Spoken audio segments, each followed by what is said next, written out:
BBAలో university second rank, third rank సాధించడం Sun International విద్యార్థులకే సాధ్యం. నమస్తే, తెలుగు వన్ న్యూస్కి స్వాగతం.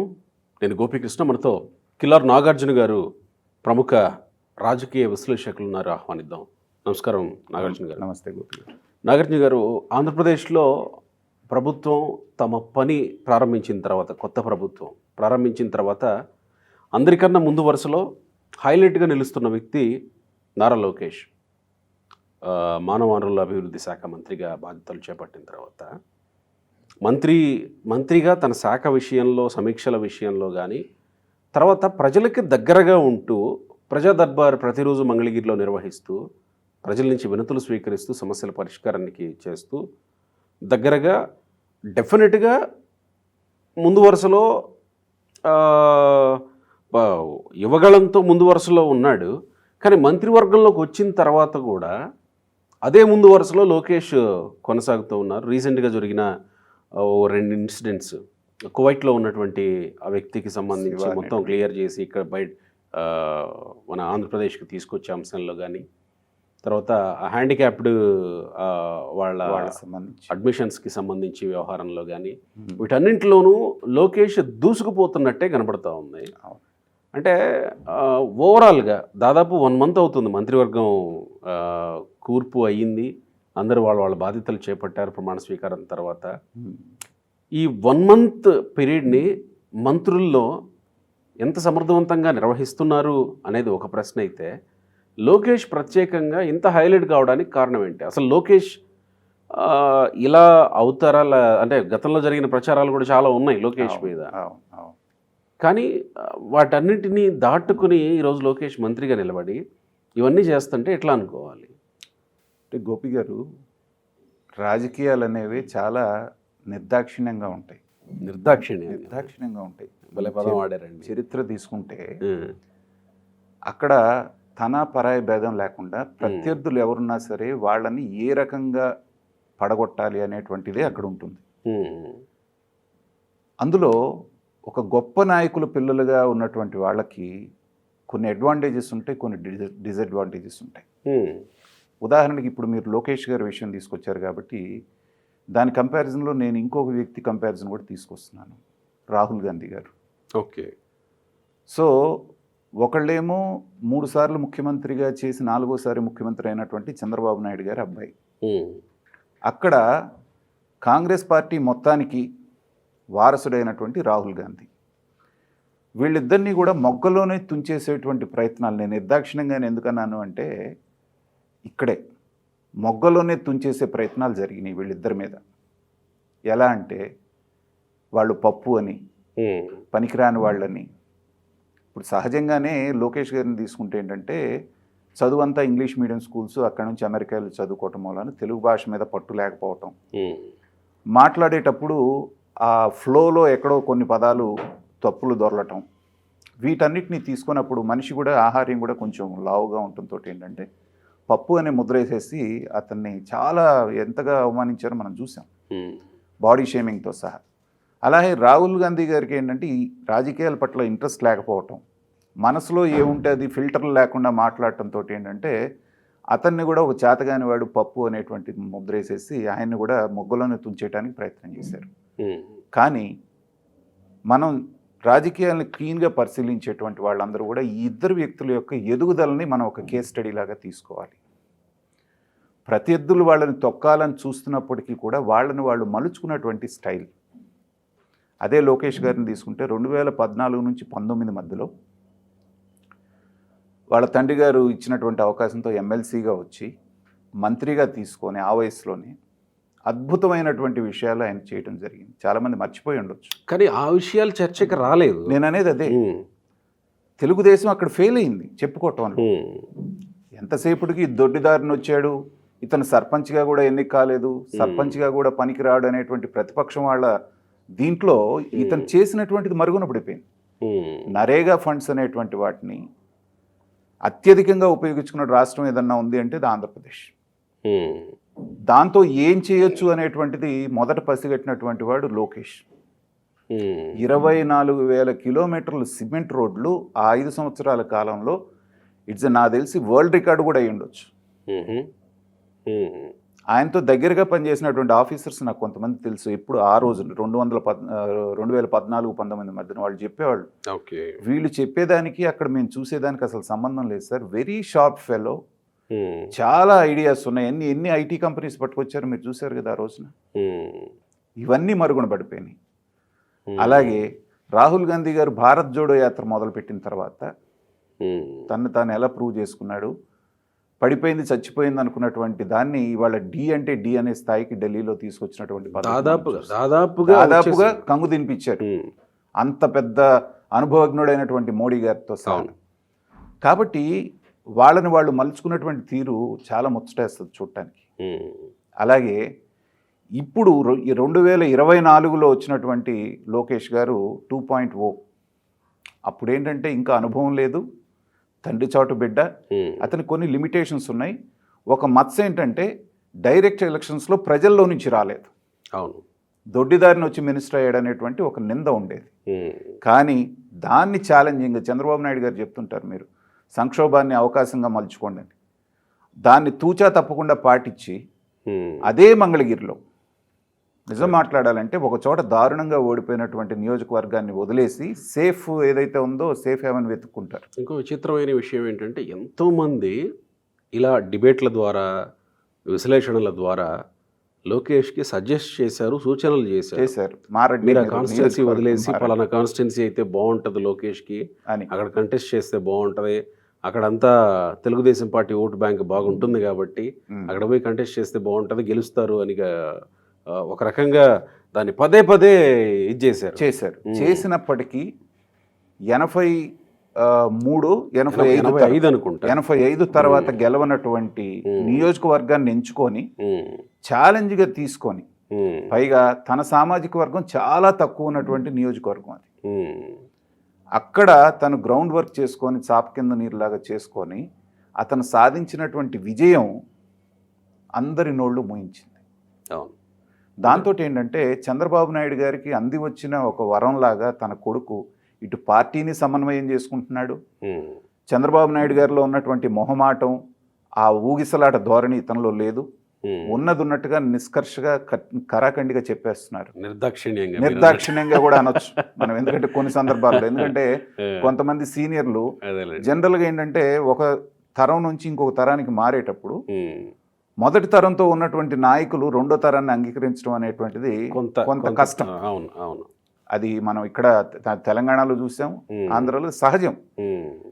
కొద్దిమంది లీడర్లు కేసినేని నానిగారు లాంటి వాళ్ళు ఎలా మాట్లాడారో కూడా చూసాం.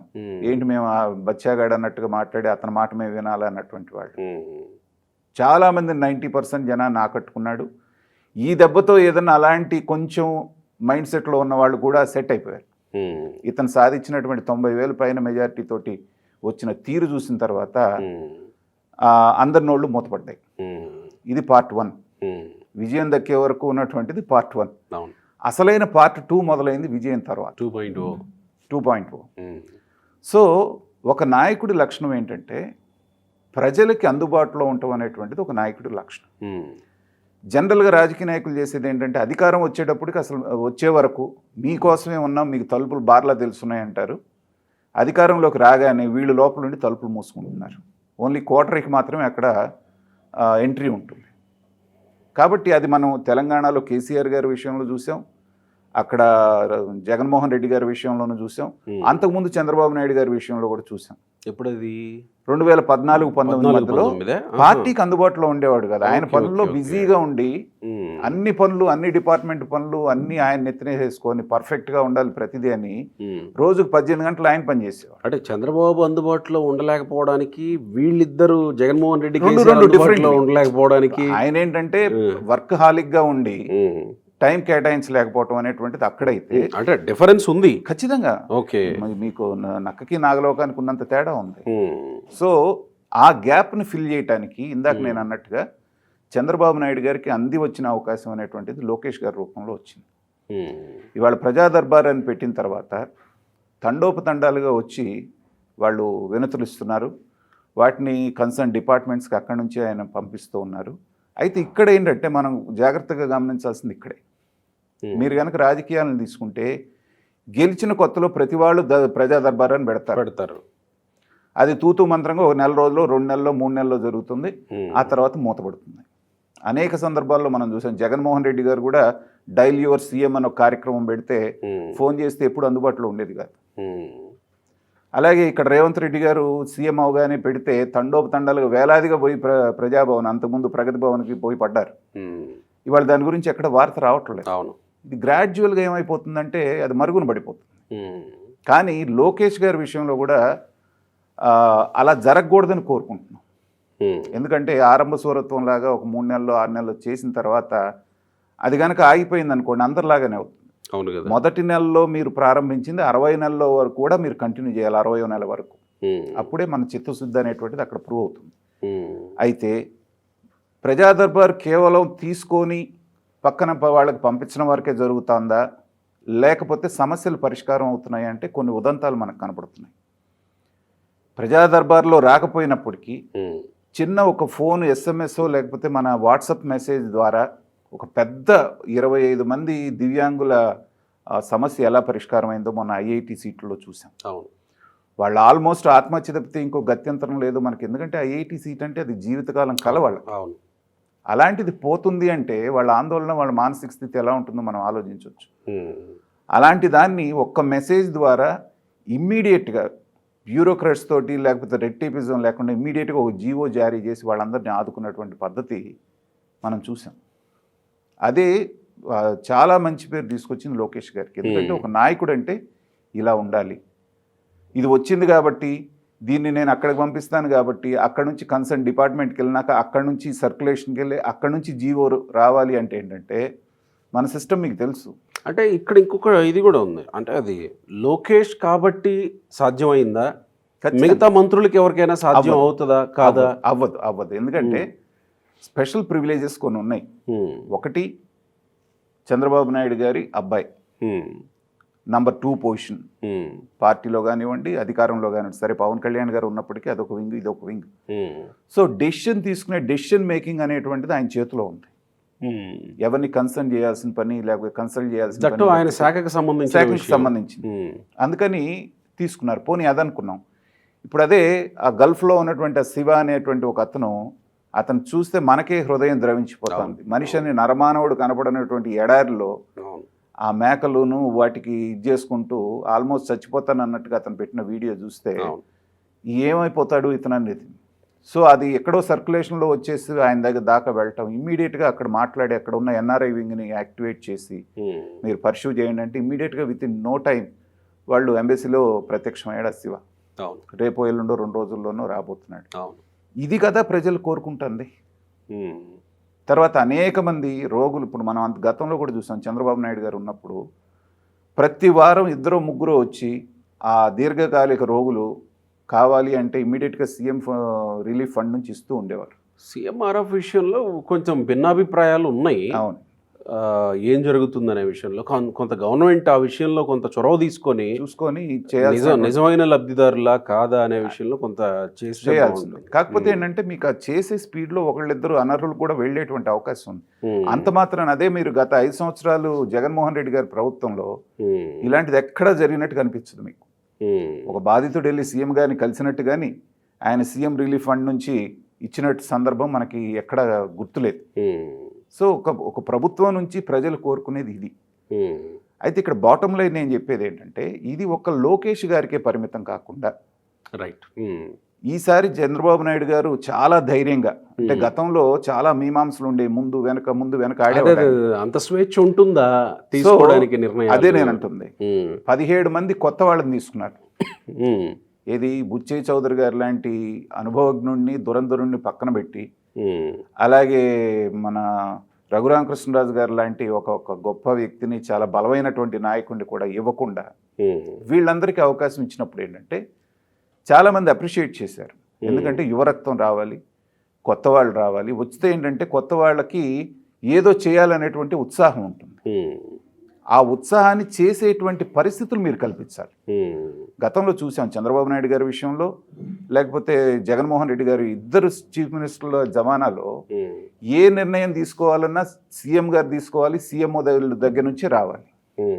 అది ఒక సిఐ ట్రాన్స్ఫర్ కానీ ఒక ఎస్ఐ ట్రాన్స్ఫర్ కానీ చిన్న విషయం కూడా అక్కడి నుంచి రావాలి. హోమ్ మినిస్టర్ అనే వాళ్ళకి ఏమాత్రం దాని మీద ఉండేది లేదు.